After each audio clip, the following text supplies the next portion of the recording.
ఆ యవనస్తుడు ఒక లాయర్గా తన ప్రాక్టీస్ని ప్రారంభించాడు. బహు తెలివైన వాడు, చురుకైన వాడు కాబట్టి లాయర్గా ప్రాక్టీస్ 3 పువ్వులు 6 కాయలుగా సాగిపోతుంది. బాగా డబ్బు సంపాదిస్తున్నాడు, మంచి పేరు సంపాదించాడు. సాధారణంగా తాను వాదించేటటువంటి కేసులో గెలిచి తీరుతాడు కాబట్టి ఎక్కువ మంది కస్టమర్స్ వస్తున్నారు, ఎక్కువ మంది క్లయింట్స్ వస్తున్నారు. బాగా సంపాదిస్తున్న సమయంలో చేతి నిండా డబ్బు ఉన్నప్పుడు డబ్బు ఆలోచనలన్నీ వచ్చేసినాయి. ఇష్టానుసారంగా జీవించడానికి అలవాటు పడిపోయాడు. త్రాగుడికి తిరుగుళ్లకు రుచి మరిగాడు. యవ్వన ప్రాయంలోనే చెడిపోయాడు. రోజంతా వాదించేవాడు, సాయంత్రం అయ్యేసరికి తప్పతాగేవాడు. అది అతని యొక్క జీవిత విధానం. అటువంటి సమయంలో ఒకరోజు ఒక క్లయింట్ తన కేసు గురించి మాట్లాడడానికి లాయర్ దగ్గరికి వచ్చాడు. తన కేసు గురించి మాట్లాడిన తర్వాత ఆ లాయర్తో వెళ్ళిపోతూ ఆగి వెనక్కి వచ్చి ఓ ప్రశ్న, ఏమిటి? యేసుక్రీస్తును నువ్వు ఎందుకు నమ్మవు అని అడిగాడు. డైరెక్ట్గా, సుత్తి లేకుండా డైరెక్ట్గా అడిగేశాడు. ఏమని? అవును, ఇంత తెలివైన వారు కదా మీరు, మహాజ్ఞాని కదా, యేసుక్రీస్తును ఎందుకని మీరు నమ్మరు? ఏం అర్థం కాల లాయర్కి. అదేమిటి అంత డైరెక్ట్గా అలా అడిగేశారేమిటి? అయినా మీ యేసుక్రీస్తుని అలాంటి త్రాగుబోతుల్ని ప్రేమించరు కదా. త్రాగుబోతులు, తిరుగుబోతులు, ఈ దొంగలు, వ్యభిచారులు అందరినీ నరకానికి పంపించేస్తాడు కదా. కాబట్టి అలా నరకానికి పంపించేసేటటువంటి ఆయనకి, నరకానికి పోయేటటువంటి నాకు ఏమిటి పొత్తు? ఇది అతని సమాధానం. నరకానికి పంపించే యేసుక్రీస్తుకు, నరకానికి పోయే నాకు ఏమిటి పొత్తు? ఏమిటి సంబంధం? వచ్చిన క్లయింట్ ఏమన్నాడంటే, ఎవరు చెప్పారు యేసుక్రీస్తుని నరకానికి పంపించడానికి ఇష్టపడుతున్నాడని, సిద్ధపడుతున్నాడని? అంతే కదా మీ బోధకులు ఎప్పుడు బోధించేది. అప్పుడు ఆ క్లయింట్ అంటున్నాడు, దయచేసి అర్థం చేసుకో, యేసుక్రీస్తు ఈ లోకానికి వచ్చింది పాపిష్టి వాడిని శిక్షించి నరకానికి పంపించడానికి కాదు. మరి ఎందుకు వచ్చినట్టో? పాపులను వెదకి రక్షించటానికి యేసు ఈ లోకానికి వచ్చాడు. నశించిపోతున్న పాపిష్టి మనిషిని, పాపంలో కూరుకుపోతున్న వాడిని, నరకపు పొలిమేరల్లో తిరుగుతున్న వాడిని, చస్తే పాతాళానికి పోయేవాడిని పరిశుద్ధునిగా మార్చడానికి యేసుక్రీస్తు లోకానికి వచ్చాడు.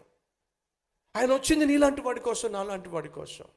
నీతిమంతుల కోసం ఆయన రాలేదు, పాపుల కోసం ఆయన వచ్చాడు. పాపిష్టి అలవాట్లకు బానిసైపోయిన వారిని పరిశుద్ధులుగా మార్చడానికి, పనికొచ్చే పాత్రలుగా తీర్చడానికి, 10 మందికి ఆదర్శంగా మార్చడానికి యేసు ఈ లోకానికి వచ్చాడు. అది వాస్తవం. మరి ఈ విషయాన్ని నాకు ఇప్పటి వరకు ఎవరు చెప్పలేదే. నాకు తెలిసిందల్లా ఒకటే, ఆయన పరిశుద్ధుడని, పరిశుద్ధతను ప్రేమించేవాడని, పాపిష్టి వాళ్ళను శిక్షిస్తాడని. ఇదే నేను విన్నాను తప్ప పాపిష్టి వారిని ప్రాణంగా ప్రేమిస్తాడని, వారిని పరిశుద్ధులుగా మారుస్తాడని ఇప్పటి వరకు నాకెవరూ చెప్పలేదు. నిజంగా నువ్వు చెప్తున్న యేసు అలాంటి పాపిష్టి వాడిని, తాగుబోతువాడిని పరిశుద్ధునిగా మార్చగలడా? ఖచ్చితంగా మార్చగలడు. ఎంతకాలం పడుతుంది అలా మార్చడానికి? ఈరోజే మార్చగలడు, ఈ క్షణమే మార్చగలడు. ఈరోజే మార్చగలడా? ఈ క్షణమే మార్చగలడా? ఎస్. అయితే నేనేం చేయాలి? ఏమీ చేయాల్సిందేం లేదు. నువ్వు చేయాల్సింది ఏమీ లేదు. చేయాల్సిందంతా ప్రభువు శిలువలో చేసేశాడు. నువ్వు చేయాల్సిందల్లా శిలువలో ప్రభువు చేసిన త్యాగాన్ని, ఆ బలియాగాన్ని నమ్మితే చాలు, విశ్వసిస్తే చాలు. నీకోసం ప్రాణం ఇచ్చిన ఆ ప్రభువును నువ్వు స్వీకరిస్తే చాలు. అయితే ఆ ప్రభువును ఇప్పుడే స్వీకరించాలని ఆశపడుతున్నాను. నన్ను ఏం చేయమంటావు? ప్రార్థన చేస్తే చాలు. మోకరించాను.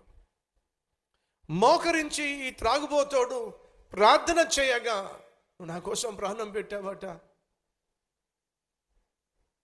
పాపిష్టి వాడిని పరిశుద్ధునిగా మార్చేస్తావట, త్రాగుబోతోడిని, పాపిష్టోడిని ఈ క్షణమే నన్ను పరిశుద్ధునిగా మార్చేస్తావా? నా జీవితాన్ని బాగు చేస్తావా? ప్రార్థన చేశాడు. ఈరోజు మన మధ్య ఎవరైనా ఉన్నారా పాపానికి బానిసలైపోయి జీవిస్తున్న వాళ్ళు? ఎన్ని ప్రయత్నాలు చేసినా నువ్వు చేస్తున్న పాపిష్టి పని నుంచి బయటపడలేక, నీకున్నటువంటి అపవిత్రమైన అలవాటు నుంచి, ఆ చెడు అలవాటు నుంచి బయటపడలేక, ఆ అక్రమ సంబంధం నుంచి బయటపడలేక, ఆ అపవిత్రమైన బంధం నుంచి బయటపడలేక ఎవరైనా ఈరోజు ఒకవేళ నేను బాగుపడితే ఎంత బాగుండు, నా జీవితం మారితే ఎంత బాగుండు, నా బ్రతుకు మారితే ఎంత బాగుండు అని అనుకుంటున్న వాళ్ళు ఎవరైనా ఉన్నారా? అయితే నిన్ను మార్చగలిగిన, బాగు చేయగలిగినటువంటి దేవుడు ఉన్నాడు. ఆయనే ప్రభు అయిన యేసుక్రీస్తు. నీ ప్రశ్న, ఆ ప్రభు నిజంగా నన్ను మార్చగలిగితే ఎంతకాలం పడుతుంది ఆయన నన్ను మార్చడానికి? ఒక్క క్షణము చాలు ఆయన నిన్ను మార్చడానికి. నేను చేయాల్సింది ఏమిటి? నా జీవితం బాగుపడాలంటే, నా బ్రతుకు బాగుపడాలంటే, నా కుటుంబం కట్టబడాలంటే, నాకు మంచి భవిష్యత్తు ఉండాలంటే, పాత రోత జీవితానికి ఫుల్ స్టాప్ పెట్టాలంటే నేనేం చేయాలి? నువ్వేమీ చేయాల్సిన అవసరం లేదు. నీకోసం నా ప్రభు చేయాల్సిందంతా చేసేసాడు.